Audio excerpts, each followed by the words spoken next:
Welcome into a Terrible Football Show, episode 52. Vibes are high today. Vibes are very high. There's a lot of good things to chat about in this world. Of course, with everything with Damar Hamlin, how everything's played out there. Vibes are high. You know, the best possible scenario has played out with that situation, as well as the situation with Jeremy Renner that we touched on last week as well. But vibes are high. Shout out to Damar Hamlin.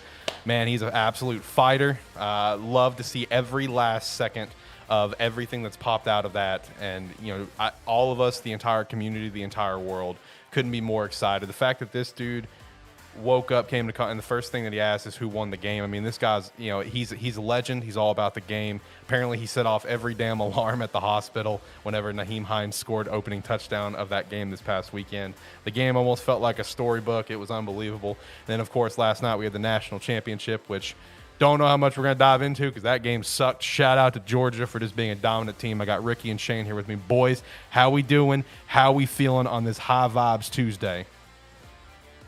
Better than Monday.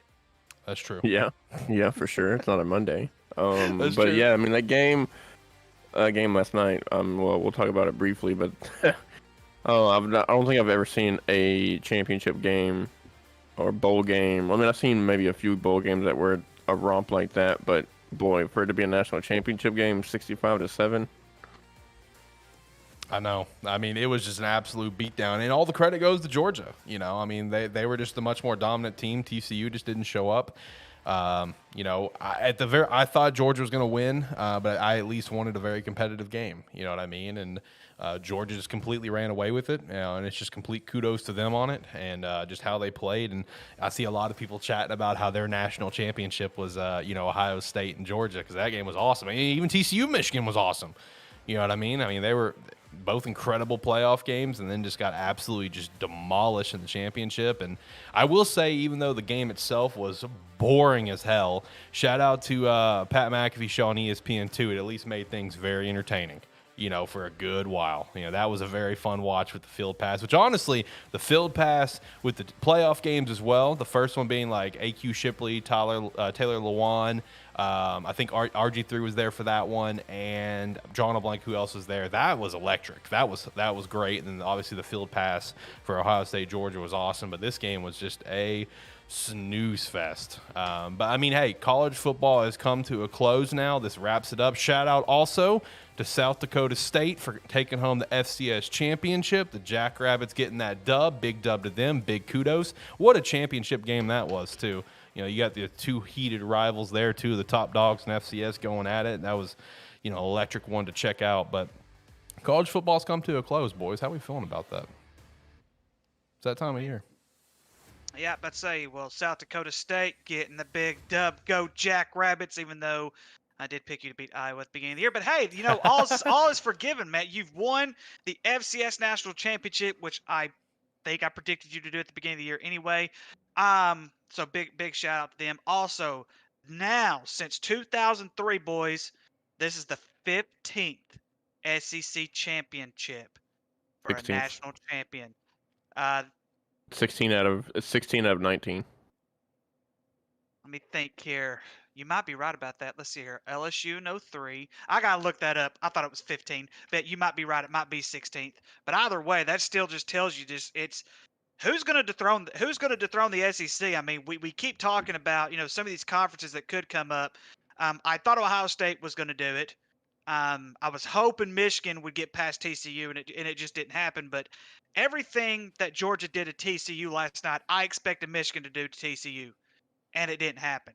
And this just tells you how crazy college football or college sports could just be in general. Anybody can win on any given night. But in the long run, TCU, you know, applaud their season. They have nothing to really be ashamed of because nobody expected them to be in a national championship game. But there are just times, guys, when you get in the big spotlight and you're a team, you're like a younger group, like a TCU group who doesn't really have that experience of being in a huge spotlight, and sometimes the nerves will just get the best of you. They just played an outright better team. I mean, Georgia held them to 38 rushing yards, people. 38 rushing yards. That is amazing. And Georgia just dominated. Did Georgia punt the ball once last night? I don't think they did. Well, we got Chad in chat. So he could potentially answer that. Shout out to Chad and Tyler, and I think that's all that's in chat right now. But I mean, they were just completely dominant. You know, as Chad kind of threw out there, plug and play. I mean, that's how it was. I mean, you were seeing their freshmen come out there and get some reps, which is going to be, you know, he said they punted one time. So I mean, you saw like the freshmen out there getting reps and stuff, you know, which is going to be further, you know, just helping develop those guys going to the next. And you know, honestly, at this point, you know, Chad also threw out there go for 3 and 23. I mean, honestly, why not? At this point, who's going to stop them? You know, because Alabama is right now a question mark with Bryce Young going out. Is his next quarterback going to be? Same with Ohio State. How are they going to be? What's their next quarterback going to be like? You know, their situation. You know, so I mean, it's going to be a question. Who, you know, Georgia's at the top of the mountain. You know, and I'll say up front, you know, earlier on in this season, I had questions on Georgia. You know, I made that very publicly here in the podcast, where it's just like, you know, it was about midway through the season. I was like, yeah, I got some question marks. But then, you know, the Tennessee game happened. And it's like, okay, those question marks are gone. They are still Georgia. They are still top of the mountain. And, you know, I feel like that's how it's going to be going into this year potentially. Yeah, I mean, for sure. I think, in my opinion, especially here on the show, me and you in detail was like, okay, they lost so much, especially on the defensive side of the ball. Yep. There's no way that they were even going to make it to the playoff. You know, they may be a top end team, but I didn't think they'd even make it to the playoff because I figured they'd lose 2 games at least. Yeah. I mean, they especially with lost how every hyped defensive Texas starter, A&M was. you know, but But I mean, now it's just kind of. I think this season was kind of like still the uphill battle on the roller coaster, right? And I think from here on going out, because other than the quarterback position, they're young. I mean, they're sophomore red shirts, freshman red shirts, maybe some juniors. I mean, they're not going to be losing a lot of pieces. And I mean, Kirby Smart has proven that, you know, it's not a rebuild; it's always reload. yeah. And I think now they're going to build off of this and just kind of coast down the roller coaster from here because, I mean, you're right. Who's going to contest them? USC? I don't think so. I don't know. I don't Maybe Ohio State next year, but again, they're going to be without a lot of pieces. Exactly. For Ohio State, you know, you want to believe they could be the best possible contender to compete with them because they still have really one of the most electric players in college football with Marvin Harrison Jr., but it's going to come down to who's throwing the ball. CJ Stroud had a good year this year. He had an incredible game versus Georgia. You know, like, you know, there's nothing that can be taken away from Ohio State in that game. So, I mean, you know, could Ohio State compete with Georgia next year? Maybe. We'll see. Depends on who the quarterback is and how well he's going to play. You know what I mean? Here's something else, guys. So you look just in the Big Ten alone. Jim Harbaugh is probably going to jump ship to the NFL, most likely the Denver Broncos, which I would agree with if Denver decides to hire him. If he ends up jumping ship, you know, so Michigan, depending on who they end up getting, we may not even see a Michigan or Ohio State win the Big Ten next year. We actually might get a chance to see Penn State. And I know that sounds weird, but guys, there's so many question marks around the Big Ten for next season already. With CJ Stroud going out, with a load of talent going out for Ohio State, you know, they're just going to rebuild and reload next year. I'm not saying that Ohio State's not going to be good. True. I don't think you're going to see them as dominant as what they were this year for sure. But here's something else, guys. I don't know if y'all have looked at Georgia's schedule for 2023. It's a very weak schedule. They're probably not going to get a challenge for a very long time next year, unless of course, they just have one of those games where, you know, they do everything wrong, but they find ways to win games, which you may see a couple of those next year. But if you were to look at the schedule right now, their toughest opponent right now UT is going to be South Carolina. It's going to be South Carolina in their first 7 games. South Carolina will be their toughest game, and it's a home game. They have to go on the road to Auburn. Auburn's not going to be very good next year. Kentucky's not going to be very good. At Vanderbilt next year. Vanderbilt's, I think they'll make a bowl game next year. I think they'll build on from what they had this year, but I don't think they're going to challenge Georgia. But at Tennessee is going to be their only challenge that I see right now for next season, and that's not until November 18th of next year, or this year technically. So we very well could see Georgia back in this next year. I fully Just like expect Shane it. was saying earlier, they're still very young. Yeah, I mean, I fully expect it. You know, I fully expect them to just be right back in the midst of playoffs. They'll probably stay number one all year long. and put up a hell of a fight, and possibly even just because at this point I don't think you can question their ability to just reload and keep going. Tyler did put out in chat that Kentucky did get Leary from NC State, and they got their No one OC cares. from the Rams back as well. So those are some good points. Good points, but they're not going to be enough. Yeah, there won't be enough against Georgia. They'll be enough to make Kentucky a good team. Let's not discredit that, but not enough to beat Georgia. 6-6, 7-5. That's about the most Kentucky's going to do next year. Steve threw out in the chat that Vandy is hot dog water. I don't think anyone can disagree with that. And he said Clemson's winning it all next year. Steve's high. So it's good to know that he's high at work right now. I'll make sure to tell your boss about that you were smoking on the job. Yeah, I want what he is smoking right now, please. I will take it at this point. I tell you, I'll take any kind at this point. So yes, I will take whatever you're smoking, Steve.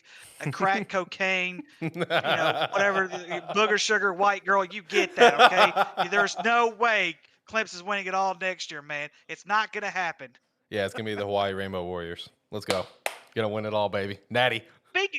Speaking of Hawaii, my friend. Here we go. So you realize the two teams you root for have winning records in basketball, and they're actually pretty good. I know. I've been following it. So hey, I'm just saying, maybe you're following the wrong sport, man. Maybe you I should am. start following basketball more. So then again, their football programs may start rising up if you start doing that, man. Ricky, I want you to know the thoughts that you just threw out is something that already went through my mind because I hit Tyler up recently, because I don't know anything about college basketball, and I'm just like, who is like bad in basketball and who's good? Like, I need to know, besides the basics. I know the basics. That's obvious. You know what I mean? You see it all the time. But I just mean like all the, give me all the niche details. And, I've thought about that, man, because Hawaii basketball is popping off. Miami's basketball team is popping off. Shout out to that. But no, college football, man, come to a close. It's been a hell of a season. It's been a great season in my opinion. All right, we've had a lot of good games this year. Terrible football show being in video for this year, live streaming this year. It's been a great time covering college football. We've had a lot of good conversations. But, now it's come to a close, at least until, like August. Off the dome, shoot it from the hip. Favorite memory from this college season? Off the dome, shooting from the hip.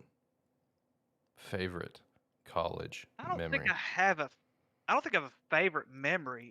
It just, to me, for like, as a fan of football, it was a great season. Mm-hmm. As a fan of the Razorbacks, it was a very disappointing season. So I really don't have a real favorite that I could really throw out there at you. But I will say the biggest shock for me is probably when TCU beat Michigan. I'll say that much. I really believe that was the cream right. That was just the biggest shock for me of this college football season, was just the way TCU, not just against Michigan, but the way they just ran the table in the Big 12. They just found ways to win, and there were games that you could easily have said TCU could have been a 3-4 loss team easily. But they found ways to win, and you just see that young group of someone that just came up from nothing. And then you look at a team like Tulane, who won 2 games last season, to a team who won 11 games this year and beat one of the top programs in the country, and USC. And it does not hurt my feelings that USC got beat by them, but and so, but it just like I said, those right there, when you have those little feel good moments, programs you're not used to seeing winning, and you just start seeing this little bit of success just pop up a little bit. That's what college football, and just being a sports fan in general, is what it's all about. You just get to see these nothing teams that nobody expects them to do anything, and all of a sudden you're like, where did they come from? Yeah.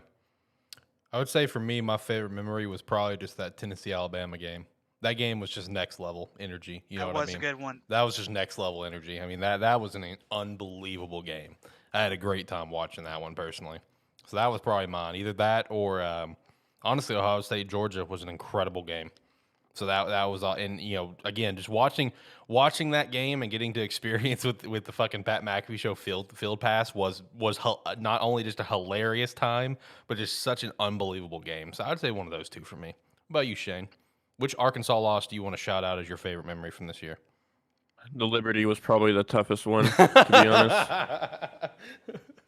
Now, given, I mean, they're a better team than what people give them credit for, even though they lost every game after they beat us. That's true, they did. But I mean, at the end of the day, that's definitely probably a heartbreak, the biggest heartbreak from the year, because I think from that point on, it kind of went downhill.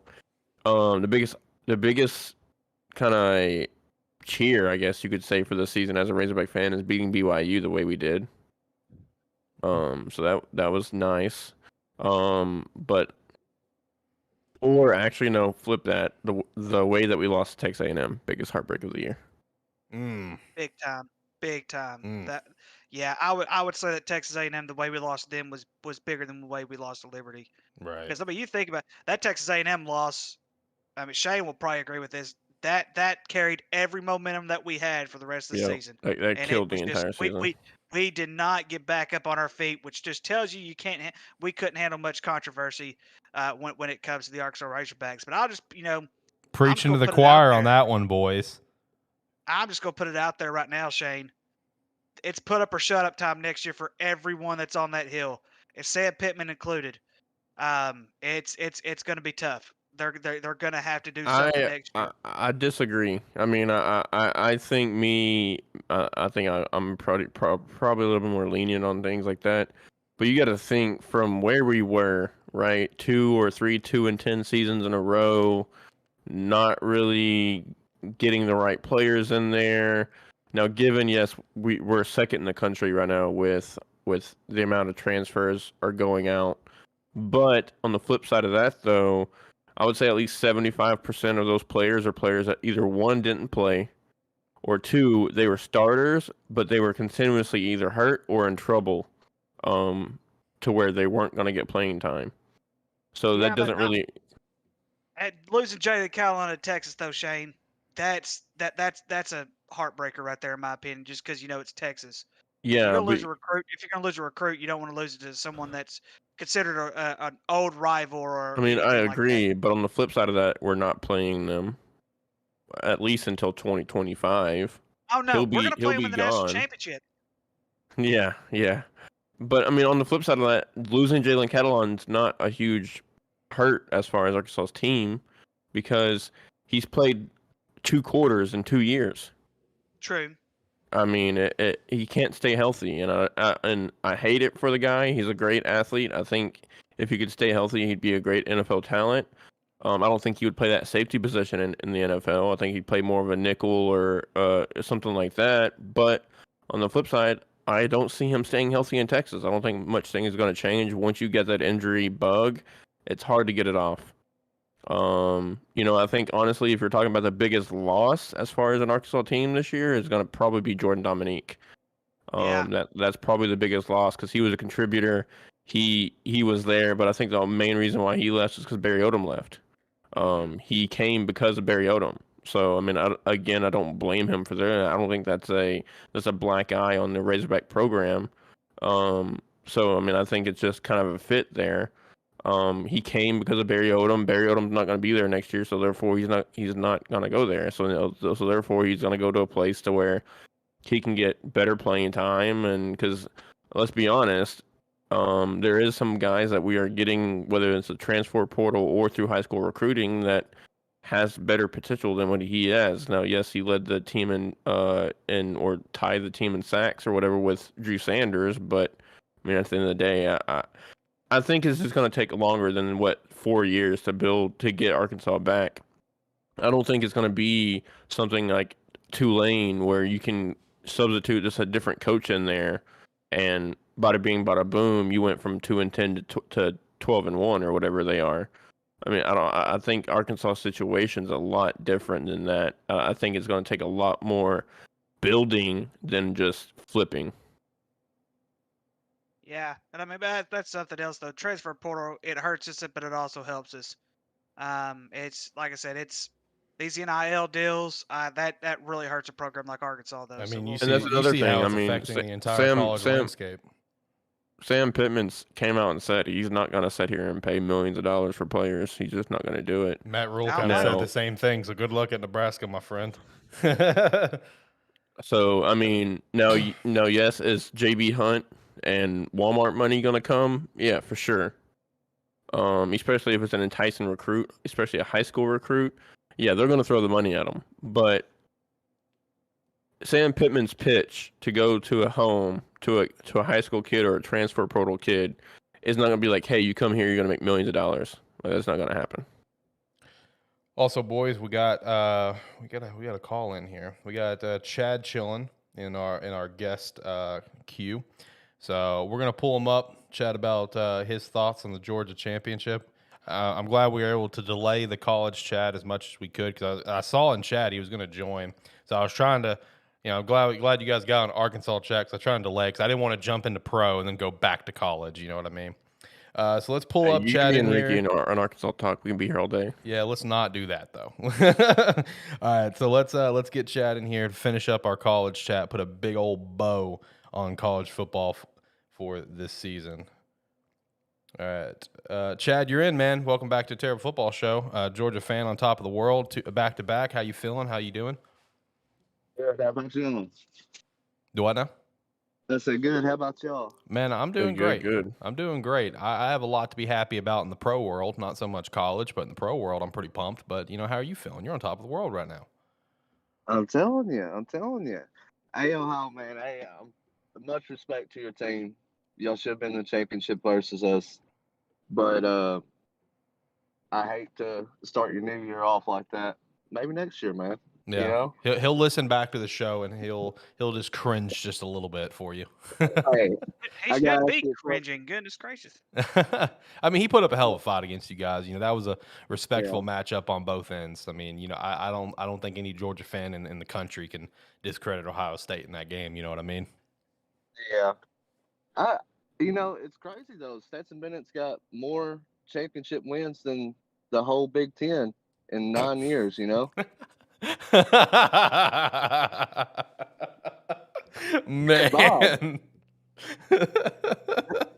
I absolutely love it. Given he probably has more kids too. Yeah, he's the mailman. On Sundays, he's the milkman, though. But Jesus Christ, he fucking looks like it. I'm sorry. Whoa! Oh my God. Do not, NIL deal. Time out. The mailman is Karl Malone. We cannot nickname anyone else the mailman but Karl Malone. I hear you.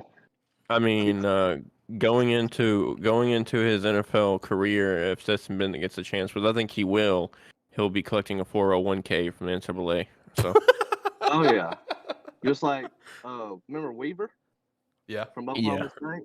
Yeah. Whedon. It's Brendan Whedon. Yeah. He was first round quarterback at 26 years old. Jesus Christ. Wow. There's a quarterback right now in the transfer portal that's going to turn 31 this next year. Oh my God. Oh my God. He started off his career at Arkansas. I forgot his name though. Then he bounced around a bunch. But man, I have to look that up. But overall, how you feeling about that championship? Are you now? Let me ask you, and be completely honest. Are you surprised that it was that much of a blowout? Like, do you think TCU was going to show up a little bit better? I said 44-21. I thought they would That's score better. Like, they'd catch us slipping a couple of times, and then we'd just kind of ground and pounded out on them and stuff. But after we got the ball the first 3 times, I looked over at the people that was watching it with me, and I said, man, that was just too easy. I don't know if they're going to be able to stop us. You know what I'm saying? Yeah. If we ran for 7 yards. We threw for 10 every play. I was talking to Alex about this, and I kind of want to get your opinion on it. Now, don't get me wrong. I think Georgia was beyond the superior team. But I think the reason why they didn't score more and make it a little bit more competitive is because, as a player going into that mindset, like, okay, we're down 10-0. Okay, we score. It's 10-7. Okay, 17-7. Okay, 24-7. And especially 31-7, 38-7, and especially when those scores are happening mostly because of your quarterback and players on offense giving them the ball. Because, I mean, you saw a fumble happen when TCU was driving. And then you saw 2 back-to-back drives and an interception that was honestly nothing but the quarterback's fault. He threw one off balance and he threw one into traffic. It was just a bad read. So at that point, momentum was kind of killed. And then Georgia, I mean, just like back in the day with Alabama, you couldn't really make mistakes because Georgia and Bama were going to kind of pound on it. Would you agree with that? It wasn't necessarily that Georgia is 65-7 better than TCU, but it was just kind of a downhill with those I turnovers. agree with it, but it's there's a big thing that nobody's talking about is that Texas and TCU got out coached. Oh, for sure. I mean, and nobody's talking about that aspect of it. Like you're saying, like, you've been coming back all year. You still got belief. And they keep on scoring. And then right before half, you think maybe we could go down there and score or something like that, and you turn over the ball with 34 seconds left right there in the red zone. You know what I'm saying? That it was over at that point because they just played themselves out of it. They couldn't run. They didn't even try to run after that. They was averaging 1.4 yards a run after that point. Focusing on next season. Oh, I'm sorry. Let's focus on next season for just a second. Stetson Bennett's gone. Who is the potential starting quarterback for Georgia for next year? I think it's going to be Carson Beck, but I wouldn't look past Gunnar Stockton just because his legs too. But he's a freshman this year. But Carson Beck's been there 3 years now, and he's supposed to be the man. Well, they're going to definitely have a chance to duke it out because the toughest game you have in your first 7-8 games next year is Vanderbilt, so you'll be all right. we were supposed to play Oklahoma our second game, but since the SEC thing happened, they took them off our schedule and gave us Ball State, which kind of sucks. Like, you want to see good games with your team, you know what I'm saying? You want to go up against the best competition if you exactly. think your team is good, yeah. You don't want to just go because then you sleepwalk, and like y'all was talking about earlier, you can get caught sleepwalking. Yeah. I mean, South Carolina is one of those teams that you don't want to sleepwalk against. And like all these SEC teams, you never know with them. Right. They might show up and be the hottest they ever been, or at least give you a dogfight out of it. Mm-hmm. I will say that I am extremely happy as an Arkansas fan that the deals with Michigan and Notre Dame crushed. Because where's the Notre Dame game at though? It was supposed to be this upcoming year. Like, we ain't never gonna get that either. As far as the Arkansas side, no, they don't plan on rescheduling that game. And same way with the Michigan game. I thought it was later on. I thought it was like 2026 or something like that. I'd have to look that up. I thought we rescheduled one of them. I know Notre Dame's supposed to play another SEC team. I want to say it's like South Carolina or somebody like that here soon. Maybe not next year, but the year after. I know in 2025 we play Arkansas State. I can't wait for that. All right, relax. Hey, do y'all think Pittman will be here at 2025? I think you should, but I mean, I'm sure other people will have their own opinions about it. No opinion in this fight since I don't care about Arkansas. So I'm gonna say no. Arkansas is gonna absolutely suck big butt, and he's gonna get fired just because I like to be negative. I think the only way he gets fired if it's a Chad Morris kind of year. I think if he gets us to a bowl game, I think if he gets us to a bowl game next year, even at 6-6, I think he'll stay because like I was stating earlier in the show, I think Arkansas is more of a build than what people think. So and he's done good, but he's and also people don't really realize if we do get rid of him, who we're going to put in there. You know who they're going to get. It'll be Bobby Petrino. Texas A&M does good next year. Sam Pittman shits the bed. Go hire him. I promise you they will. No, they're going to try to go for John Gruden. I wouldn't, but and another way that I can see maybe Sam Pittman being fired is if we do go, we win 2, 3, 4 games next year. our offense is really good, and they just want to promote Kendall to that position. Oh Yeah. hell no! I won't be a Razorback fan if they promote Kendall Browse. I'll start rooting for Florida State. I'll be a Florida State fan. Oh, go fuck yourself. You can give all the you can give all the And slack to Kendall Browse that you want with his play calling here and there, but at the end of the day, we've had a top 15 offense the last 3 years. So we're really balanced. We really are. We're really good at running the ball, and we match it stride for stride with our passing. I wish we passed downfield more. We didn't do that this year. And I think we that just kind of don't. hurt us. We just didn't have the receivers to do it though. I think Especially sometimes, towards the. kind of like Especially, TCU, you gotta just let it go. You know what I'm saying? I mean, I Like, agree. But when you have guys that aren't running in that 4-3 area, and you have DBs that are faster than your receivers, it's kind of like, okay, yeah, why should we? You know, because I mean, our fastest receiver was Warren Thompson, and he only played half the year. He quit halfway through the year. yeah. So And I always said ever since Matt Landers was at Georgia, he's trash. He drops more balls than anybody I ever saw play wide receiver. He has feet for hands. He did all right for us, but he's not that great. Shane, as of right now, 2025, we are scheduled to play Notre Dame in Fayetteville. Oh, I gotta Okay. go with that.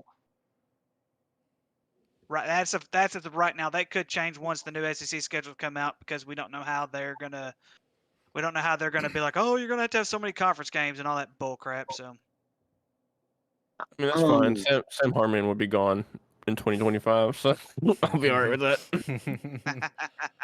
Sam Hartman's a dog, man. Now, is it Alex that's the Jaguars fan? Correct. That's my number 2 team. All right. Now, I don't watch a lot of NFL, but my favorite team's the Chargers. How you feel about that game? I think the Jags have a very strong chance to win this game. In my mind, going into these playoffs, I wasn't worried about if it was going to be the Chargers or the Ravens. I thought the Jaguars had a strong chance to win these games. And, when it comes to it, I feel like the Chargers got some issues at hand. I mean, the Jaguars, the one thing that's going to bite the Jaguars potentially, there are 2 things mainly. Number one is Chargers definitely remember that beatdown that Jags put on the Chargers earlier this year. Yeah. They're aware of it. The other problem with the game is, with that Tennessee game, T-Law, man, he was doing some overthrows. If he can get those kind of dialed back in and the defense play to the same extent they played against Tennessee and play against with Chargers up to that high level, I think the Jags, especially at home, can definitely come away with that dub, especially with Mike Williams getting hurt that last game of the regular season. That's going to be a factor for sure. You still have no Rashawn Slater. If you Chargers do win, Rashawn Slater could be potentially available for the next round, which is good for the Chargers. But I think the Jags have a legitimate shot to win this game. And I'm very, very pumped to watch it this weekend. I honestly don't think that's how y'all win the game, though. I think the What are you Chargers' thinking? strongest point is their secondary. If I was y'all, That's now true. y'all got the people to do it and the talent to do it, is I would run straight up the middle on the Chargers.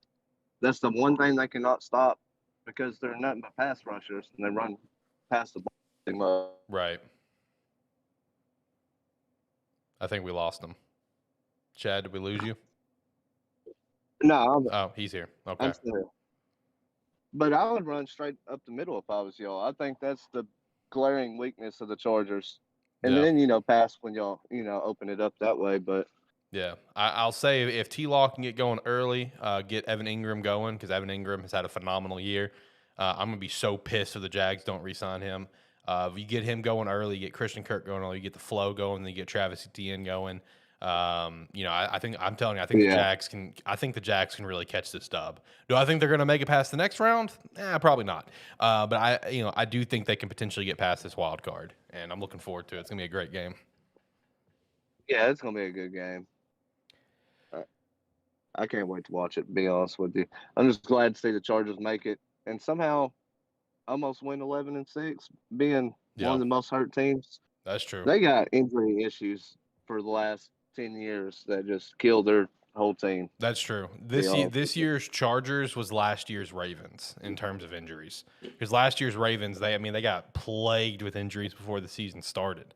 I mean, you lost your top 3 running backs all extremely quickly. You lost Marlon Humphrey. You lost Marcus Peters. Lamar Jackson had injury issues just like he had this year.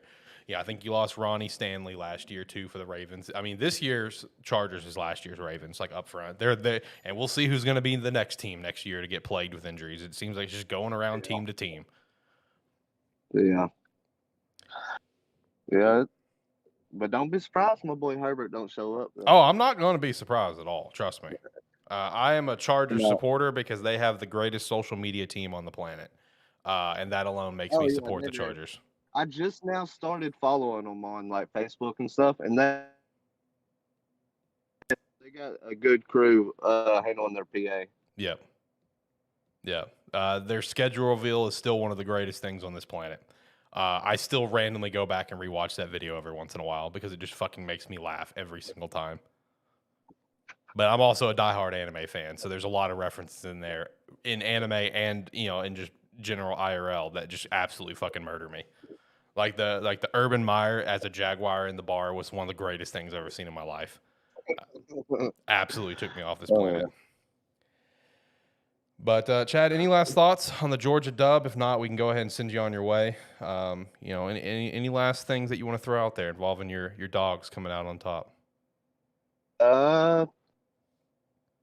It was great to get it. I really honestly didn't expect to get it. But go for 3-23. Here we go.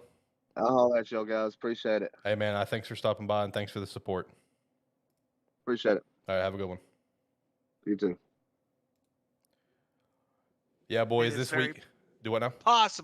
It is very possible we could see 3-23. I think so as well. And I already got the nice transition there for pro. I mean, we got wild card weekend ahead of us. What a weekend this past one was. Shout out to the Lions for knocking the Packers out. That was beautiful. Once the Seahawks got caught that dub, the Lions, the only thing they had to play for was to give a middle finger to the Packers. That was awesome. We've already seen Lovey get fired immediately. Shout out to Lovey Smith. He needs a statue in Chicago for giving the Houston the middle finger and going for the dub in that game, which ends up ruining the Texans for getting the first overall pick.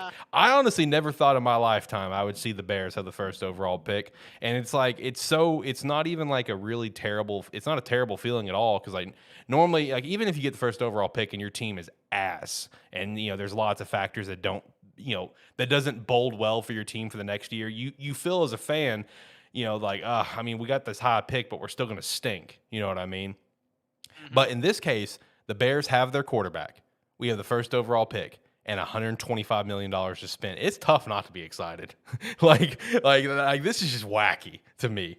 But man, what a weekend it was, for the NFL. The playoffs are now set. Seahawks making it in thanks to the Lions beating the shit out of the Packers and knocking them out. So that was beautiful. Jaguars making it in, winning the division. Shout out to Ricky for actually calling that and believing before anyone else believed.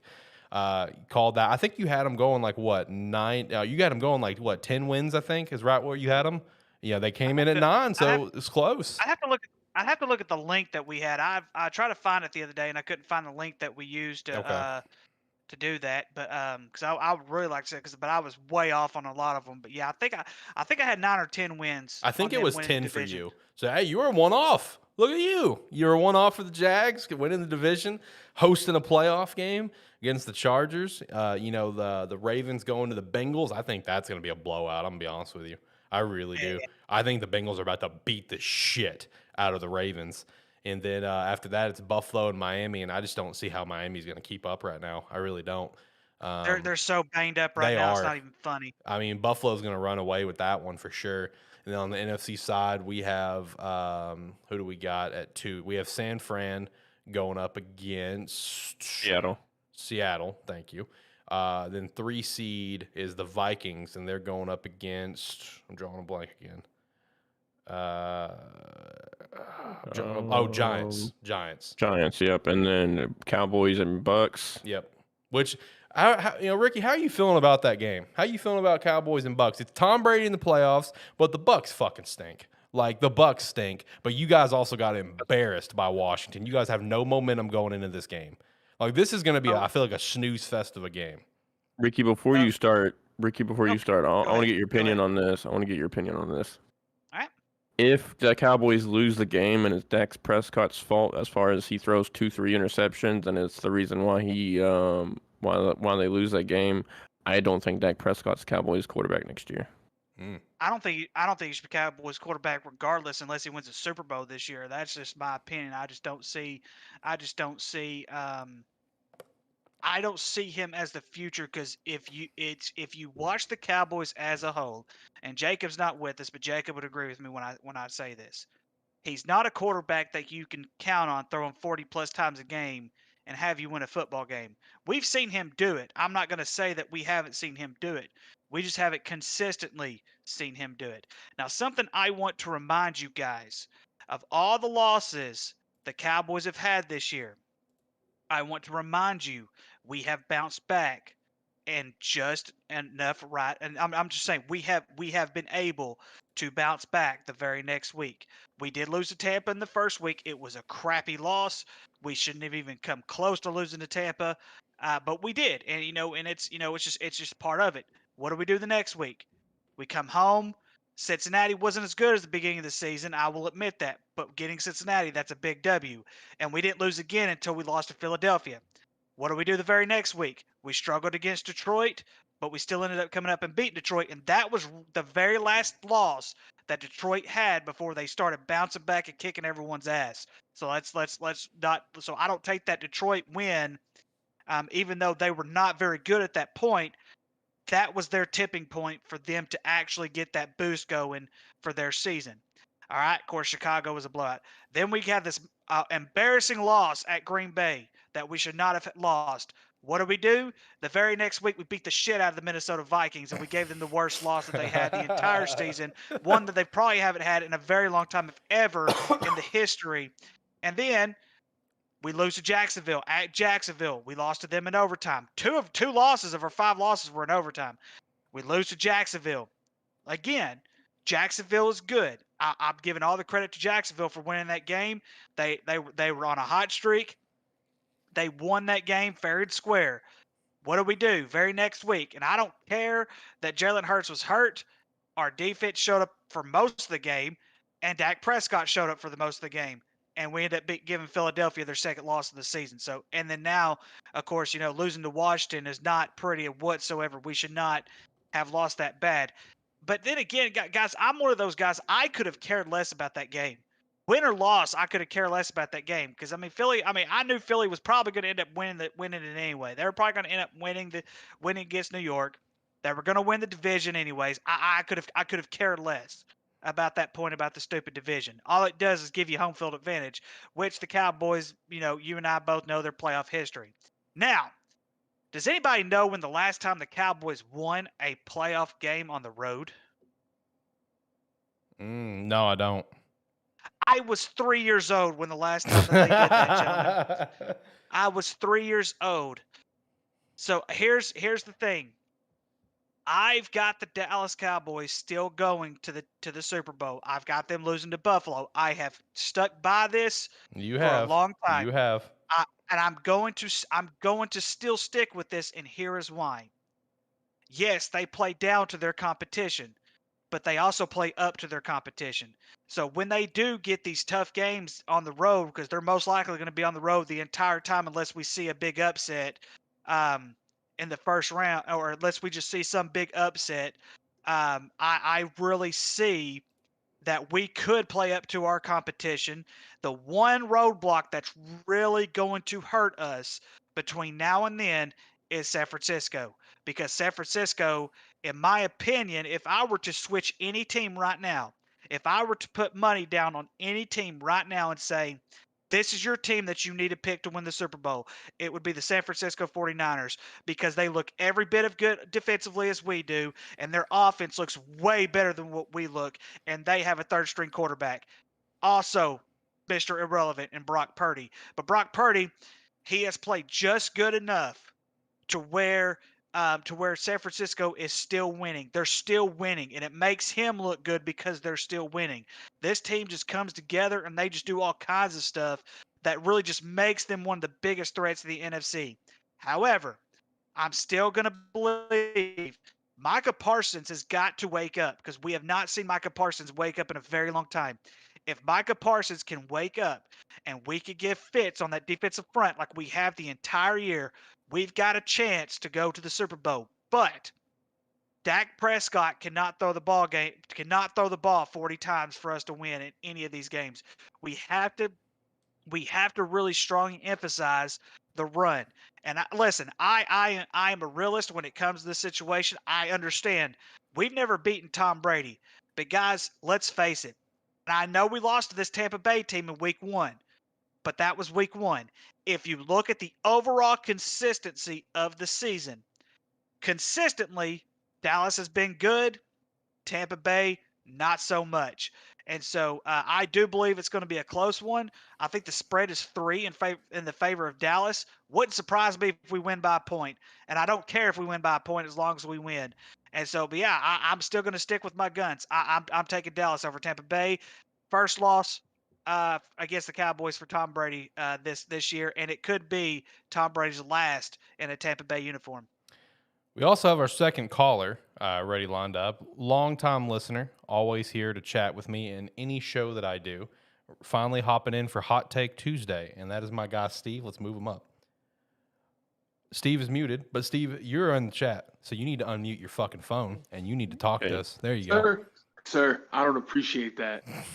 What's up, buddy? How are you? What's up, guys? So listen, I got a couple hot takes real quick. Okay. Ricky, you're gonna love this one.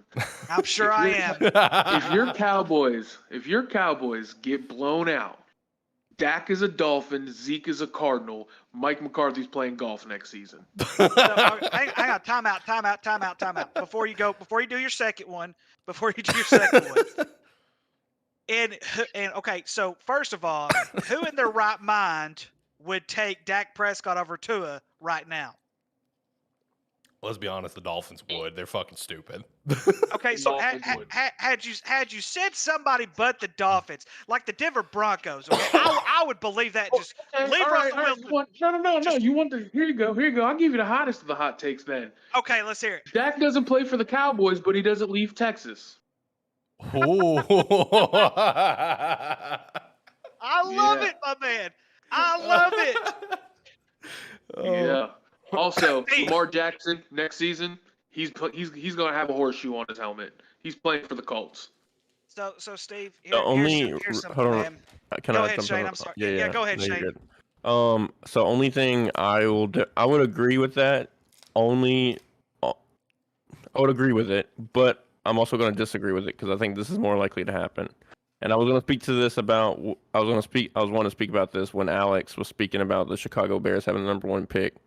Look, if Chicago is smart, they're trading down.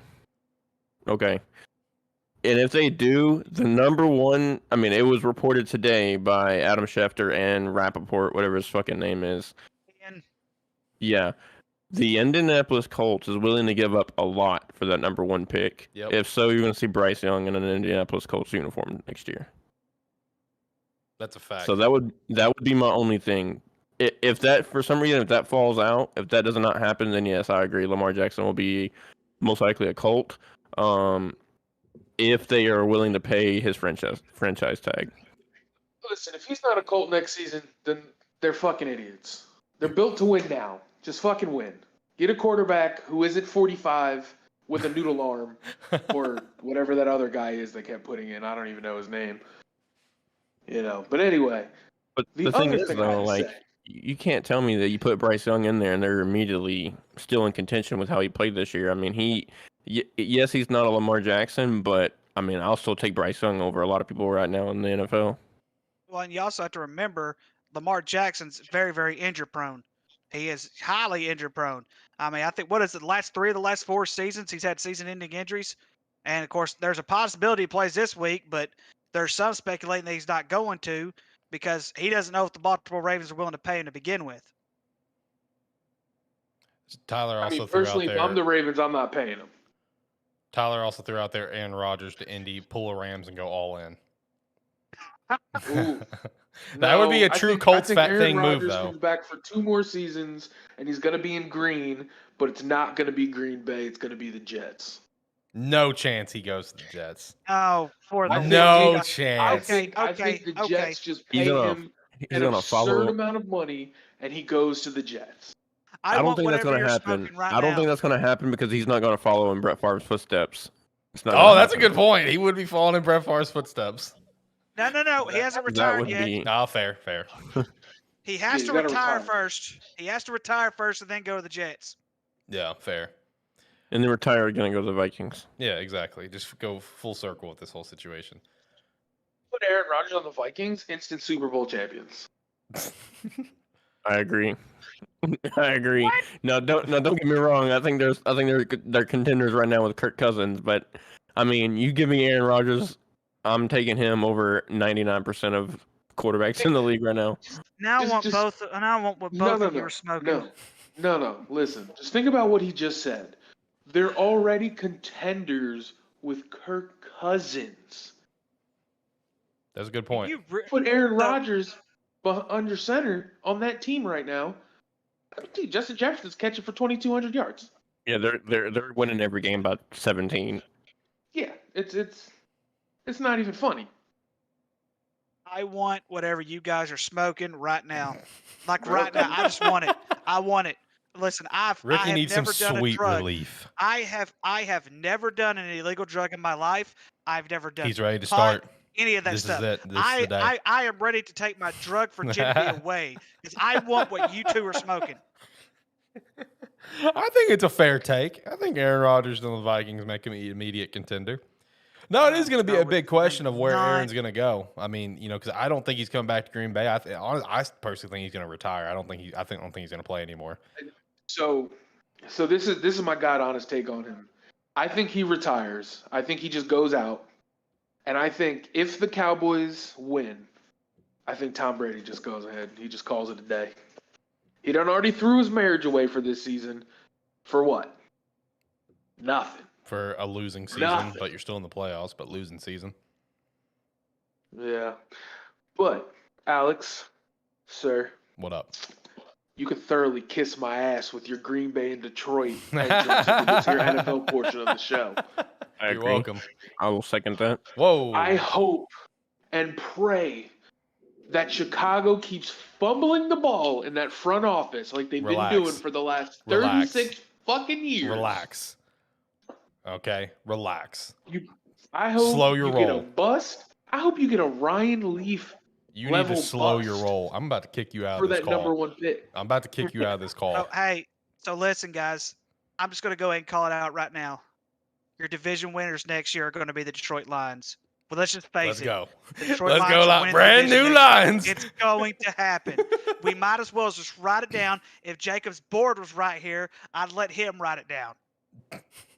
Brand new Lions. Actually, They're I'm winning not the even, division next year. I hate to say it, but I kind of agree. I kind of agree. I think Minnesota's going to stumble real hard next year, and Justin Fields is just going to get hurt in like week 4. All right, relax. Oh gosh. Relax. We're gonna get him. We're gonna get him. We're gonna get him some protection. You're gonna get him protection. Yeah. Dude, protection. That dude couldn't be protected right now with the way he runs. He doesn't have a couldn't choice. Get protection from the United States military. All right, you need to relax, Bran. All right, listen. You need to absolutely relax. He had no choice but to run like that. He has no protection. Oh, look at this guy. He's gotta make plays happen, man. We're gonna get some protection on the show more often. I've been telling him to join. I like this man's takes. I've been telling him to join for a while.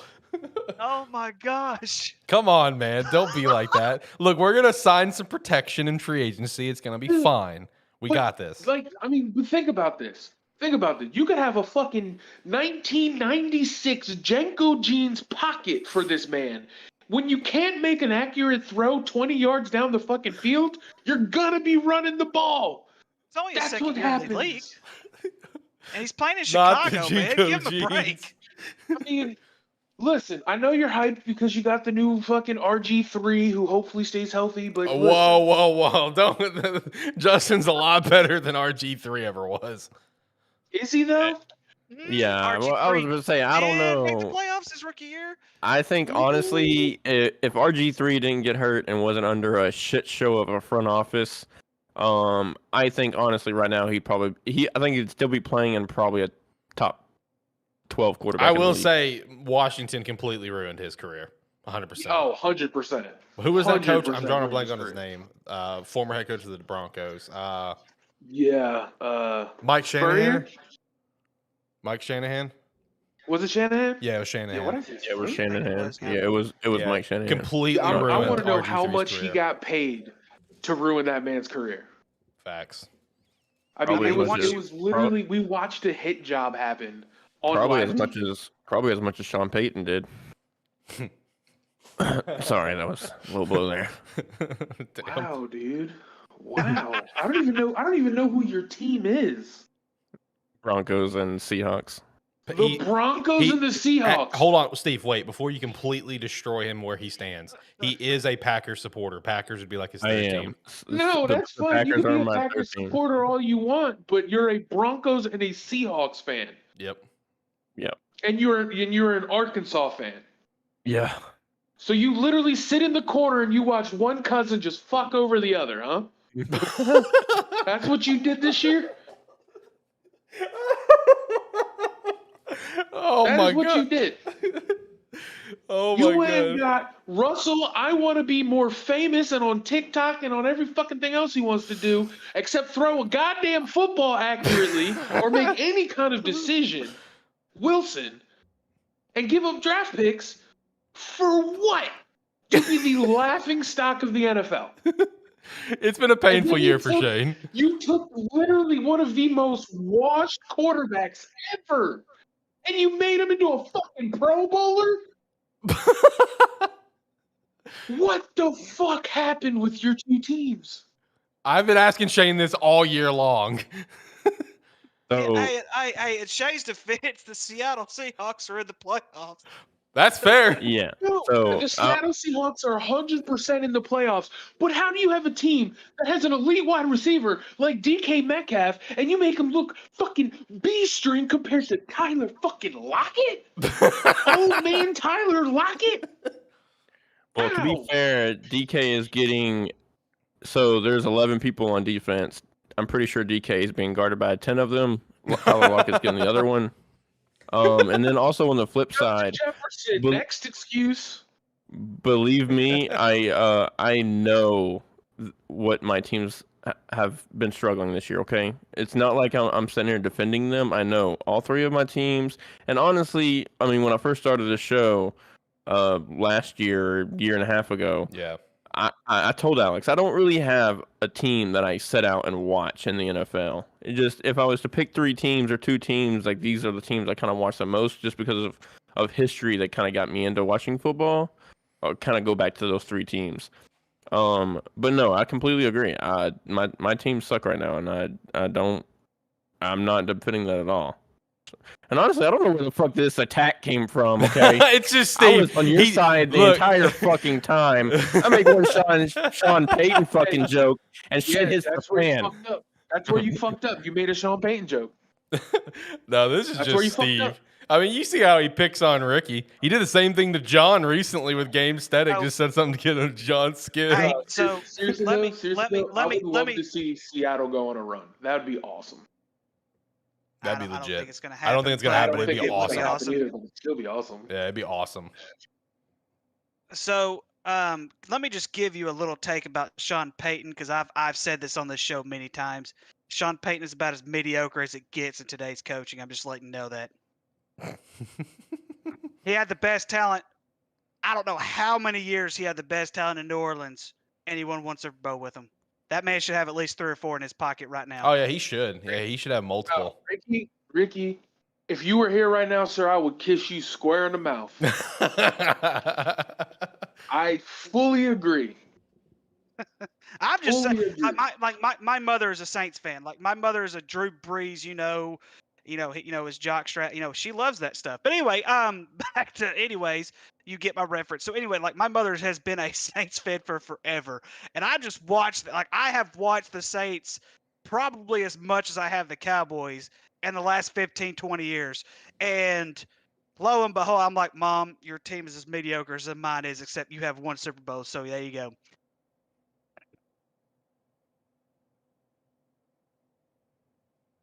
Sorry, I got distracted. I mean, I had more yeah. sex bots in the chat.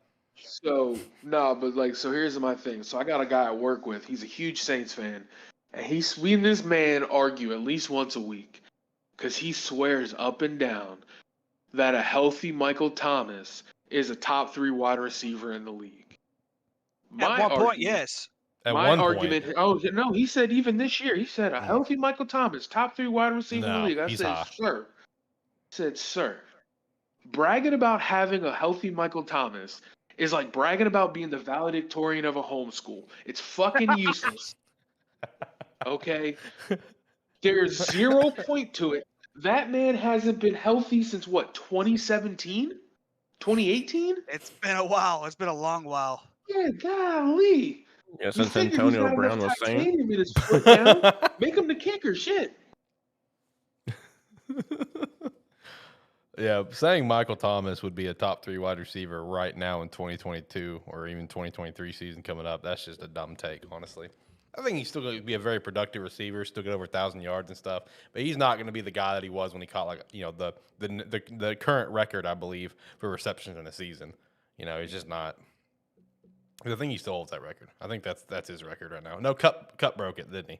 Yeah, Cooper Kupp broke that last year. Cup broke it, yeah. Okay, never mind. Well, you know what I mean. He's not that same guy. That guy's so every long. time he says that, I bring up the same thing that you just talked about. I just sit there and go, Jefferson, Adams, Kupp. Do you want me to keep going, or hell, Right. I'd take Mike Evans over a healthy Michael Thomas. Oh, I would too, 100%. Mike Evans, don't sleep on Mike, man. Mike's a beast. He's just reliable. He's never had a season that didn't have over 1,000 yards. The dude's reliable. And yeah, just right now, you got Mike Evans, Justin Jefferson, Yep. fucking Mike Williams being healthy. Shit. You can go on and on. Justin Jefferson, Cooper Kupp, Devontae Smith, AJ Brown. It's kind of tough. Yeah, in Michael Thomas's case for sure. Steve, do you have other hot takes that you want to throw out here? No, that is all I have this week. Stay tuned next week though for another Hot Takes Tuesday. Okay. I love you, boys.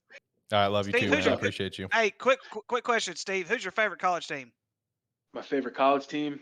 Don't worry about it, Ricky. I've heard enough shit from Jacob It's about Michigan. No. It's I'm Michigan. I'm It's serious. Michigan. I'm It's serious. Michigan. Michigan. There's I'm a nothing- there's Michigan fan. Hey, there's nothing wrong with that. I hate Ohio State. You're good, man. Yeah, no, my college team is Michigan. So anyway, boys, love y'all. Enjoy it. See, I'm gonna watch Michigan, the rest of you guys' show. Michigan would be like a top 3 team for me. I have a brother. I have 2 of my brothers. Both of my half brothers went to Michigan. Shut up. And that still doesn't make up for the Sean Payne comment. Look, okay. For one, that was like 15 years ago. Okay, it literally was proven that he was paying players to fucking kill people on the field. Ricky over here calls your team mediocre. He said deuces. And he gets away with it, okay? That's why your team lost to TCU. They got blown out 65 to 7. Shane, listen, I want you to know that that you just set yourself up to get more of those, because now he knows how to get under your skin, and he's going to do it because that's what he does. He doesn't mean any of it, but he's gonna find ways to get you under your skin now. No, you called the Saints mediocre or Sean Payton mediocre. Whatever it was. Yes, and he agreed with me. Which is crazy because Like all I I said was like I said, man. bro. Congratulations, Shane. You're now in Steve's target. Like he found a way. It's fun. Like, It's fun. He It's tried fun. he tried putting some shit like that the other day in AniMan Plus, and I said to him, I don't take anything you say serious anymore. I know you're just trying to get under my skin. Fuck off. It's fun when Harbaugh's Denver's coach next year. He'll enjoy that. Right. Oh man. All right, let's That was great. That was so great. All right, let's keep chatting some NFL though, boys. Let's see. So yeah, we've already we had some nice firings happen. Cliff Kingsbury got fired. Was anyone surprised by that? I mean, No. I had it in my predictions. I'm 4 for 5. Shout out to that. But Shane, what about you? Were you surprised by that? I mean, I agree with it. I mean, I see why they. Well, I don't necessarily agree with it, but I see why they did it. But I Right. think it's more of a quarterback position issue than it is a Cliff Kingsbury issue. I can't believe so, they're actually going to get Kyler's input on the next head coach. That is just, and they're trading. They're going to try to trade DeAndre Hopkins this offseason. That is just such a dumpster fire organization. Listen. If you want to take Kyler Murray's thoughts into the next head coach, I'm pretty sure Captain Price cannot be a head coach of an NFL football team. So Facts. I don't think that's going to go very far. Right. What if you make one phone call? What if you try to pry Lincoln Riley away from USC? No. Not going to happen. Think about it, gentlemen. I'm not saying it's going to happen, but I'm just saying think about it for just a second. Who is the one coach that he's been able to win with consistently on a consistent basis? I think in order for them to get Lincoln Riley, they would have to throw him like partial ownership, maybe a big fat bag, and I mean, he's already Kyler part owner Murray. with USC. I mean, goodness gracious, because USC is throwing him. I mean, USC gave him a private jet for his family to go anywhere they want to at any given time. I mean, that's just how much they put in to Lincoln Riley. But just think about it, boys. Now, I don't think they will because they're already going to owe Cliff Kingsbury all this money. But this just right here just tells you guys on how stupid these owners are just throwing money around left and right. Just with coaches and players, firing coaches after giving them like 4 or 5 year extensions. Like in this case, it was a 5-year extension. Yeah, with Cliff. It's so stupid. It's the reason why Josh McDaniels isn't gone from the Raiders. Which I still think he might need a little bit more time, but at the same time he had a crap load of talent come back. But I mean, it just you see all this and then Lovie Smith and the Texans, which everybody knew the Texans were probably going to get rid of Lovie Smith anyway. Alex called that weeks ago, but at the same time, it's like, come on, guys. This is the second year in a row you fired a 1-year head coach. Yep.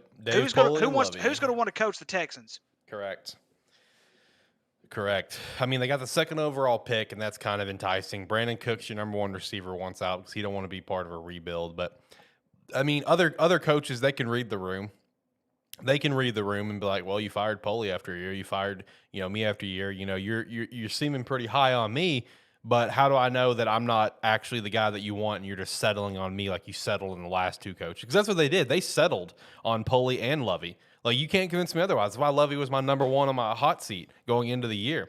Like, my stance on Lovie is that the only way this man would not have been fired is if somehow, some way that they made the playoffs. And we know that wasn't going to happen. That man could have gone 9-8, winning record and missed the playoffs, and he still would have been fired. No doubt in my mind on that. Lovie he was such a late hire. He was already in the building as DC from last year. The defense played pretty well last year, or in 2021 is what I'm referring to. They had top 10 in takeaways. Of course, it's just an easy slide hire. I love him. I love Lovie, but you can't convince me that he was ever supposed to be the guy. And now here they are in that last game, was set up for the number 1 overall pick. All they got to lose, and even Dougie Mills, man, he knows that he's not coming back, or he's not going to be the starter. Mills and Lovie both gave Houston the middle fucking finger and pushed to win that game. Hence why Lovie was fired literally that night.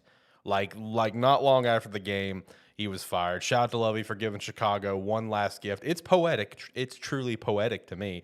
You give Houston the middle finger by beating the team that beat your Bears in the Super Bowl to get the Bears the number 1 overall pick. It's poetic as hell to me. I love it. Yeah, and more kudos to the rest of the players who kept wanting to play for Lovie Smith. Yep. Usual teams who just flat out suck and play horrible. Usually that just carries on throughout the rest of the year. No, these guys wanted to get better, and they got better underneath Lovie Smith. The Houston Texans are a bunch of morons. They deserve whoever they get for head coach. They deserve every loss they get from here on out. They deserve it all. I feel bad for CJ because we know he's going to be that pick. Like, Bryce is going 1, and no matter what, there's no way that the Bears keep that pick. There's just no way. I'd be shocked if we did. And if we did, I think we'll just get Jalen Carter or Will Anderson personally. But there's no way that we're keeping the picks. I feel bad for C.J. Stroud because he'll probably be that pick for Houston, and he's going to be in for just a rough career, honestly and truthfully. Tyler threw out there thoughts on Brian Flores getting looks from Indy as head coach spot. Brian Flores is also getting looks for Houston. Apparently, Houston was wanting Brian Flores, but then the whole lawsuit thing kind of derailed that. So Brian Flores to Houston is also a decent possibility. But I will say when it comes to Chicago and the number 1 overall pick, I mean, I shout out to Ryan Poles with his presser today. And, kind of throwing out there, the smallest little tidbit of a hint that they would take a quarterback if they were blown away. They ain't taking a fucking quarterback. That shit's a fucking smokescreen. That's all that. I mean, I've seen this shit a million times. Bears are not taking a damn quarterback. They're trying to increase the value for that number 1 overall pick. And I'll be honest, like, I'm very antsy to see what that value is going to be. Because in my mind, San Fran set the bar a couple years ago with 3 first-round picks, and that was for the 3rd overall pick. This is the 1st overall pick, so I feel like the bar is pretty damn high in my opinion. I see especially for people that are wanting quarterbacks. Yeah, because like a great example is Indy, because Chris Ballard, who is being retained, he was asked about that 1st overall pick, and and he said that if there's a guy they completely fall in love with, then they will go through on heaven to earth, whatever, to try to make it happen. They will give up anything they need to move up to 1. Indy, give Ryan Poles a call. He's listening. But like in my mind, like Indy's gonna have to. Like I see a lot of people throwing out there, like, Indy doing like 2 first, like DeForest Buckner, a 2nd and a 2nd. No, I'm still saying, like, even with DeForest Buckner, I think 3 first, I think it's the floor, in my opinion. San Fran, I get it's not a big jump like what San Fran did. I don't remember San Fran's jump when they moved up to 3. It was obviously a lot bigger jump than 4 picks. But like there's a couple other factors that need to be played in mind. Number 1, like Bears hold all the cards. All the cards. They can do whatever they want. And number 2, if you really want to make this happen, you got to keep in mind your division rivals at 2. If you're Indianapolis, the Houston Texans are at 2. You want to get above the Houston Texans. So in my mind, 3 firsts is still the floor for me personally as a fan. I mean, I'll be happy for mostly kind of whatever we get. It really just depends. But I think some trade targets for the Bears in that pick, I think, is Indy. I would even throw Carolina into the mix. And I would even throw Vegas into the mix. Those are the 3 teams that I would look at potential trades. But I think Indy is the easy number 1 in my opinion. I just don't see us making a pick there personally. Especially with Indy, we just bump down to 4 and still get the chance at Jalen Carter or Will Anderson. Because 1 and 2 is going to be quarterbacks. 3 Arizona, they'll probably just get Will or Jalen as well. So we'll just get whoever they don't pick. That's a win in my opinion. What's you boys' thoughts on what the Bears should do at number 1? I mean, I said it earlier. I mean, I completely agree. I when I saw that report that Indianapolis was willing to give heaven and hell itself to get up to the number 1 pick, I think just by where Chicago is, they don't need a quarterback. Yep. They need value. They need value in round 1. And the way you do that is trading back. Why not get 2-3 picks? I mean, I think, honestly, even with 2 picks in the first round, this year and next, and DeForest Buckner in 2 seconds, or even 2 seconds and a third, like, that's great value for that. I mean, I still think that's good enough value to do that because, like you said, it's just moving back to 4. Like, you can still get the guy that you originally want and have capital going forward, and then that's what you're looking for something like this. So I think if they don't trade it to Indy, I'd be very surprised. I think they're probably going to be negotiating, for the upcoming months. But I think if it doesn't happen, I think it'd be really surprised. I'd be really surprised. Ricky, you're muted. Still muted, I think. Still muted. There you go. There we go. We can hear you. No, you can't. Oh, you can't. Had it a second ago. You had it. Now? Nope. There we go. Okay, I don't know what happened. I put it on mute to cough because I didn't want to. Anyways, so yeah, I think it just depends on what type of value teams are going to be willing to actually give up for that number 1 pick. We've seen in recent history, guys, even with drafting a quarterback 1st overall, does not necessarily going to make you this one great, awesome franchise all of a sudden. But it does have a chance to potentially build your future. A potential quarterback like a Bryce Young, I could honestly see being a decent NFL quarterback as well as C.J. Stroud. Because one of the things we also have to realize, guys, is the superstardom that we've been used to seeing for all these years is going away. We've seen it the last few years. All the superstars we're used to seeing, they're going away. They're going to have new superstars in this league. And so it all boils down to, like, we know Chicago, like Shane has said, and like even Alex has said, you have to have that value come in. And I don't think necessarily, even if you don't trade away the number one pick, what value are you going to get out of this number one pick? Because the higher the pick, the more money you're going to have to pay out to that number one pick, which in this case, they'll be able to afford it because they have so much cap room as it is coming up into this summer. I personally think they will trade it away, whether it's Indianapolis or another team. Most likely it will probably be Indy, but it wouldn't surprise me if they sneak Vegas into that deal. Just for the simple fact is Vegas has a little bit more value player wise, as far as player wise as far as than what Indy does. So I could see either one of those teams getting a good trade for that number one pick. We'll just see what happens. Whose cards can be played. Money's going to be thrown out there, obviously, because it's the number one pick in the draft. So we'll just see what happens. But yeah, I don't think if I'm Chicago, I'm throwing it away. I'm trading it away. Get some more picks, or even get some players to settle in with it as well. I think another thing is also, if I'm Chicago, I'm not trading with anybody outside the top 5. If you're not in the top 5, you're not even on the table.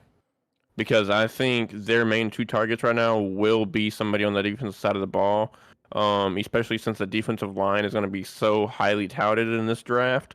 I think you're not, if you drop outside of the top, 8 picks, 9 picks, you're not going to get what you originally want, which is, in my opinion, a defensive lineman or even a linebacker like a Will Anderson that can still play an edge.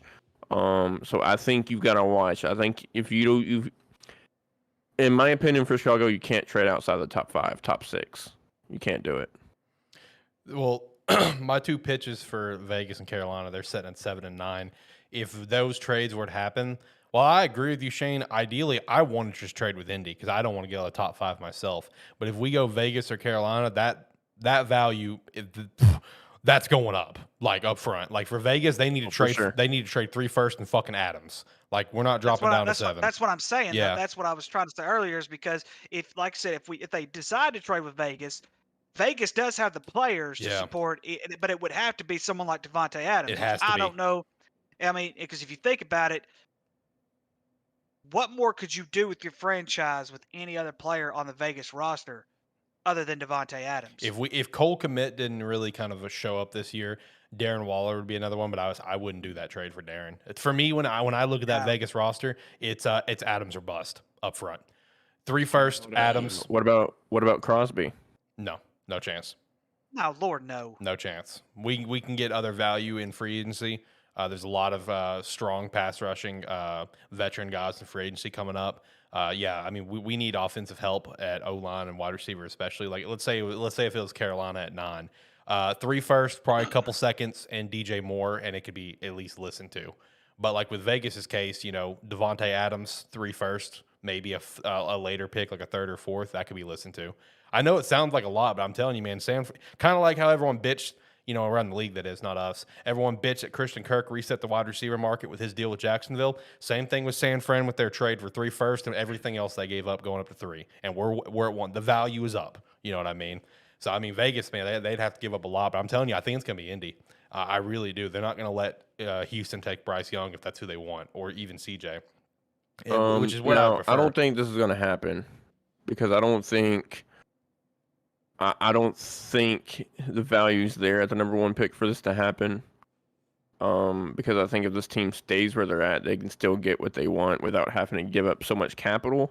Yep. But since this has already been kind of tweeted out that Arizona's going to want to give D-Hop, what if for some reason they fall in love with a defensive lineman like a Jalen Carter or an offensive lineman player and want to trade up to that number 1 pick, would you take, would it be interesting to do, especially when you're losing somebody like J.J. Watt, giving up maybe two first round picks, 3 round first round picks, and D-Hop?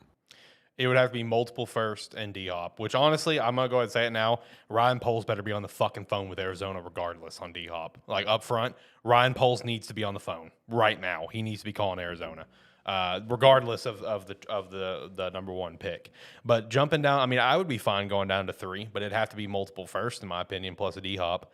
But man, imagine Arizona. I don't think it's going to happen. I don't think it will either. I think Arizona's probably pretty happy where they're at because I don't think they're going to be getting rid of Kyler Murray, of course. Yeah. Because they want interest in him and going to the next coach.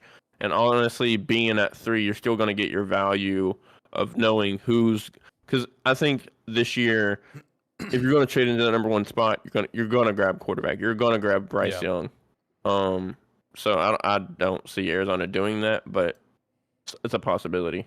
Yeah, I'm excited for I'm excited for the draft.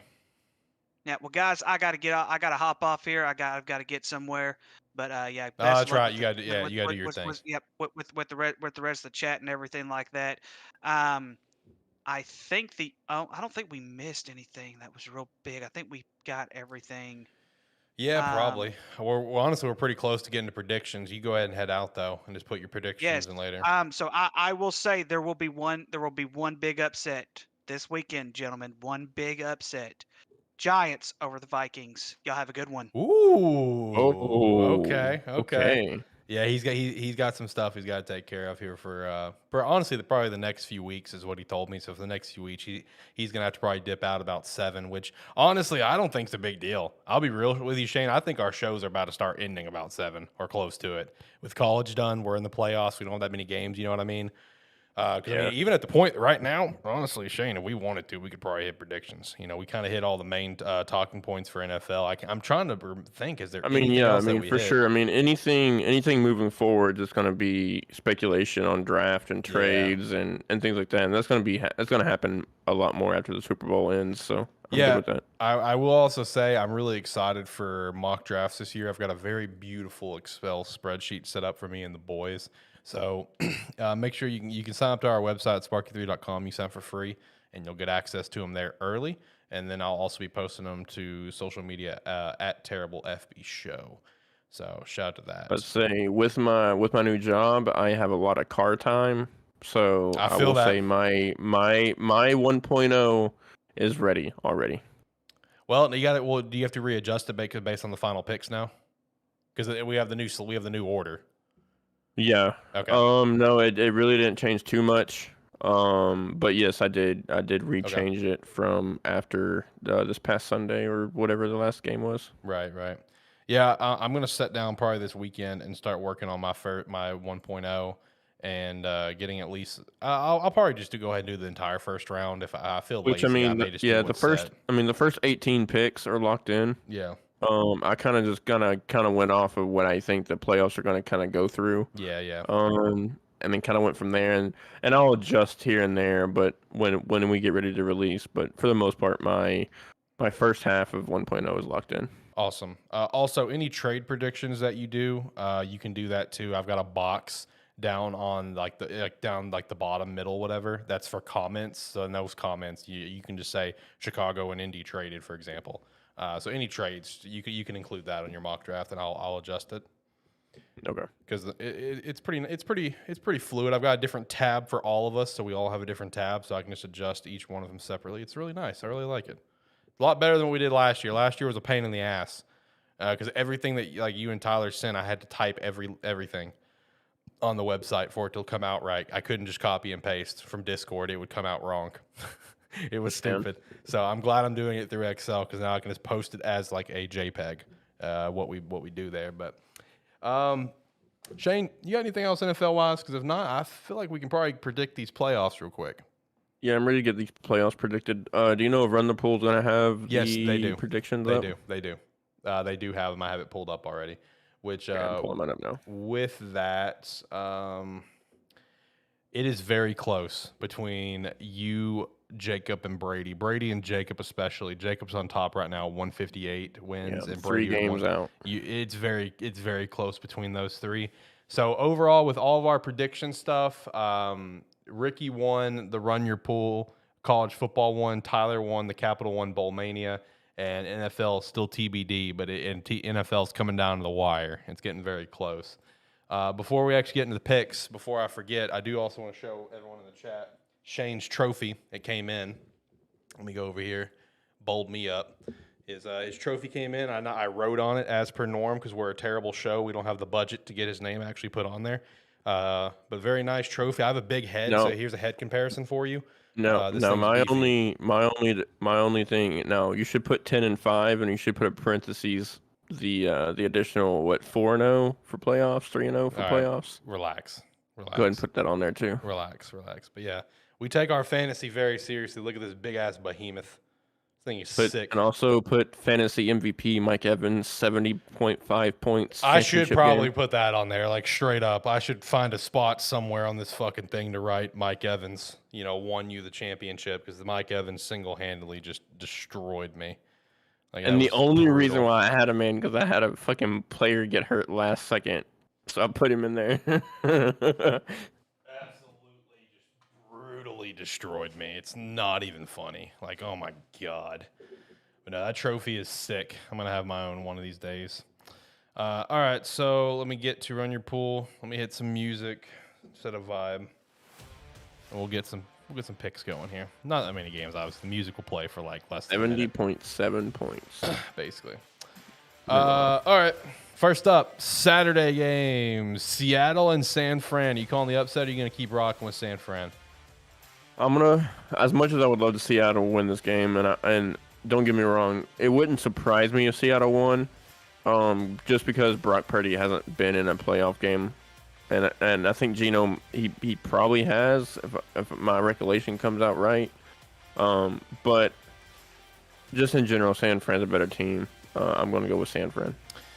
I'm going to go San Fran as well, man. And, I want to further put this out there for everyone. If San Fran wins this game, let's say if they even win the next game, San Fran's going to be in a very, very tough spot next year with what to do between Trey Lance and Brock. When I say tough, I just mean really trying to decide a way to go. Thankfully, they're both on rookie contracts, so you're not losing like millions and millions and millions and millions of dollars, you're not getting hit with a $45 million hit, whatever, per year or some shit, But it's going to be a hard decision. You gave up a lot of value for Trey Lance. Brock Purdy's played well, and I'm telling you, if San Fran goes on a run, they make it to the NFC Championship, and Brock Purdy plays well in every single game, and he's reasons they're winning, which is a big difference from Jimmy. Jimmy did just enough, you know what I mean? He was never the reason they won. He was just doing his job. If Brock is the reason they win and stuff, as well as their defense, man, San Fran's in a tough spot. Next up, the Saturday game that I'm immensely excited for, Chargers at Duval, the Jacksonville Jaguars. You know who I'm going with, baby. It's the Jags. They're going to catch this dub and move on, and Doug Peterson needs to be in Coach of the Year conversation. Jaguars, let's go. Shane? I think if the Chargers are healthy, they are the better team with that defense. But the thing is, I don't know how healthy they're going to be coming into this game. Maybe if they had I don't think they a little bit, honestly. if they had a little bit weaker of a game this week and can pretty much coast to next week, then I'd be a little bit more favoring the Chargers. Again, it wouldn't surprise me if the Chargers won, but it wouldn't surprise me either. Duval. All right, there we go. I am going to go Duval. Let's go. Duval! They're going to catch this dub. It's going to be great. Sunday, we have Miami at Buffalo. Dude, Miami's too banged up. If Miami wasn't as banged up as they would be, I would flirt with the idea of rocking with a healthy Miami team. Honestly, I would. But also, with everything else Buffalo has going on, I really feel like Buffalo's about to go on a magical run. Like, legit. I do. Give me Buffalo. I'm still sticking them up my Super Bowl prediction. Giants at Minnesota. I don't think Giants have what it takes. I'm going with my fourth home team in a row, Minnesota Vikings. Yeah, give me the Vikings as well. I don't think the Giants has what it takes. Baltimore at Cincy. Give me Cincy. I think Baltimore's got some injury issues. Cincy is hot at the right time. Give me Cincy. Yeah, I agree. I think it's kind of reculation of last year. Cincy just gets hot at the right time, man. Yeah. And they're playing fucking really good football right now. I don't think Baltimore has a chance, especially with Lamar Jackson being questionable. True. And then the snooze fest that the NFL decided to put on Monday Night Football, which, God, why? You could have put, Baltimore and Cincy. You could have put Chargers and Jack. I mean, not all these games are going to be great. Like, I think Buffalo and Miami is going to suck. But I think Baltimore and Cincy is going to be entertaining. I think LA and Jacksonville is going to be entertaining. And you put Dallas and Tampa on, this game's going to stink. But I don't know. I really don't know where to go on this game. I really don't. I feel like Dallas has lost a lot of momentum, and I think Tampa Bay absolutely stinks. I don't know where to go. Look, I think if Dallas is going to win a Super Bowl within the next 5 to 10 years, it's going to have to be this year. Mostly because they're going to be losing a lot of pieces. They're going to be losing their all-pro running back, Tony Pollard, this year. I don't think they're going to have the money to re-sign him. Honestly, I don't think Dak's he's not the future. Especially with the way he's played the last 3 weeks. It won't surprise me that they lose this game because of Dak throwing a pick six or multiple interceptions that give Tom Brady the ball. And we all know you give the GOAT the ball too many times, he's going to make you fucking pay for it. But I'm going to go Dallas.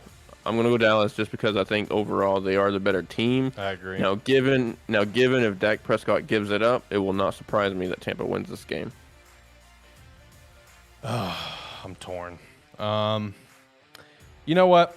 Give me Dallas. I'm going to stick with my prediction that I made probably like week 4 or so. Shane, you could probably vouch for me if I'm right on this. Probably about week 4, I made a prediction that Tampa Bay is going to be one and done in the playoffs, and I'm going to stick with it. I think it was about probably week 4 or week 5 I made that prediction. Yep. So I'm sticking with it. Tampa Bay, one and done, and this will be at the very least the last game we see with Tom Brady in a Tampa Bay jersey. In my opinion, the last game we'll see of Tom Brady, period. That's also why I kind of feel like it's Monday night. Is I feel like the NFL is potentially prepping for that as well. Is that it's going to be his last agree. Game. And also on the safe side, like in case it's not his last game, they somehow win this game, they can continue this glorious story of Mr. Tom Brady, being an underdog and winning and beating the Cowboys. You know how they fondle his balls. Facts. But on the flip side of this, though, I will let you know I am flipping my choice. I'm going Chargers over Duval.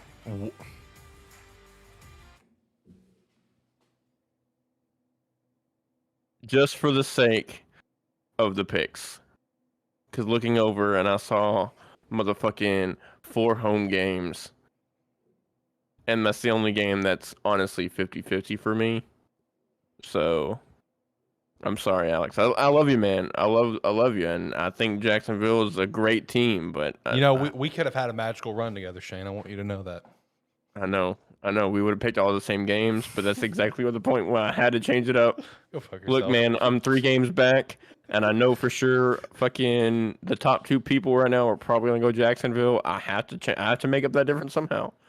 Okay? I got like 3-4 weeks to come back, okay? I got to do it. Go fuck yourself. I hate you. We could have been on a magical run together, and you do this to me. Oh, my God. Okay, so yeah, got through the picks. I think we pretty much hit everything that we need to hit. Keep an eye out on our website, sparkytheater.com, for our first mock drafts coming soon, as well as our Twitters. We'll be posting them there, as well as at Terrible Football Show Twitter. So keep an eye out for that stuff. But I think that's it for today's episode. Shane, you got anything else? Yeah, I do want to pitch this in. I know last week I wasn't really on the show much, and we really didn't talk too much football last week with everything going on, but I will bring up these 2 things. One, I don't know if you saw it on Twitter, but Damar Hamlin's Ring doorbell footage was put up on Twitter, and he was sitting there dancing and stuff at his front door. So that's good to see. So he's home. And the second thing is, I know it's been 10 or 11 days since I streamed, my last stream being that 24-hour stream. I want to say thank you. I raised $200 for St. Jude's Hospital and most of that was because of Mr. Alex, the host of A Terrible Football Show, donating $69 for the thing. So I appreciate you.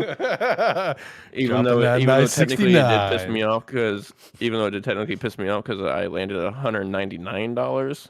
So it is what it is. Oh, you're welcome. You're welcome. So I appreciate everybody that came into that stream. That stream fucked me up in my sleep schedule, dude. It was treacherous. But I do want to appreciate everybody that came through. Yeah, and shout out to your stream schedule that you've been on recently. You've been grinding just like we have here at Sparky 3 in general. I didn't really announce it at the beginning of the show because also I put a half-ass ticker on the bottom that announces it for me that we are now multi-streaming. So we're currently live at youtube.com/@Sparky3. We're currently live at youtube.com/@ATFS, twitch.tv/Sparky3, as well as Twitter @TerribleFB and my own Twitter @AlexLight23. So really excited for the journey with multi-streaming. I will say up front, full transparency, we really want to get to TikTok. That would be incredible. But TikTok has more, that you can't just get on TikTok and stream. You have to reach, I think, 1,000 followers, what it is, and then reach out to TikTok, and they'll, potentially give you a stream key from there. So if you could, go follow our TikTok @Sparky3Official. It's down in the description below. I've got 2 up right now. I've got a couple more scheduled. Hoping to get a few more out of this show. I had one lined up from AniMan Plus this past weekend, but I fucked up one single shot. I watched it back earlier, and I realized there was one shot that I didn't switch from Zach, from Zach to me. So it's like a shot of Zach just sitting there like this. And I'm talking, and I'm like, oh, damn it, Alex. How did you miss that? How did you miss that? That's annoying. But, no, excited for, multi-streaming. Excited to see when Shane gets back on his streaming schedule after his 24-hour stream. Shout out to that. Shout out to what you're able to do there. Shout out to, him just doing some charity work and us trying, we're looking to do some more charity efforts as well with Team Legacy. If you haven't subscribed to Team Legacy, we would appreciate that. It's down in the description below. Oh, no, it's not. I don't think it's in the description, but it youtube.com/@TeamLegacySE3, I believe is the YouTube. Nothing's on there yet, but stuff is to come. And I'm looking forward to doing some charity work. I imagine Shane will probably want to get involved with that, as he already has, done his own charity work. So I'm looking forward to that. And of course, check out some Rogue Energy. They just announced their new can, and I'm so pumped for that flavor, dude. Black cherry lemonade. Oh, my God. I love black cherry anything. I'm so excited to pick up a 12-pack of those cans. Use our referral link down below. Use our link down below for Agent Inc. as well. And I think that's about it, I think that's the main things right now. I will say, I guess one other thing to kind of shout out, is our website, sparky3.com, recently had a revamp. We got a whole new kind of look, kind of a new gist to it, thanks to triserial.com. I love working with these guys. I was messaging them earlier about something that I wanted to have done on the website that we're working on right now. And, if you're a content creator of any size, and you're interested in having a website of your own, Triserial is definitely a very friendly way to do it. You can use my referral link down below and go check out Triserial and set up a video call with the guys over there, and they'll get you set up with a pretty sick website that will work for your content. So, Shane, any last thoughts? If not, I'll hit the music. We'll get out of here. That's it, brother. All right, music is hit. We really appreciate everyone that listens to this show every single week. It's a terrible show, but we have a fun time doing it. That's all that matters.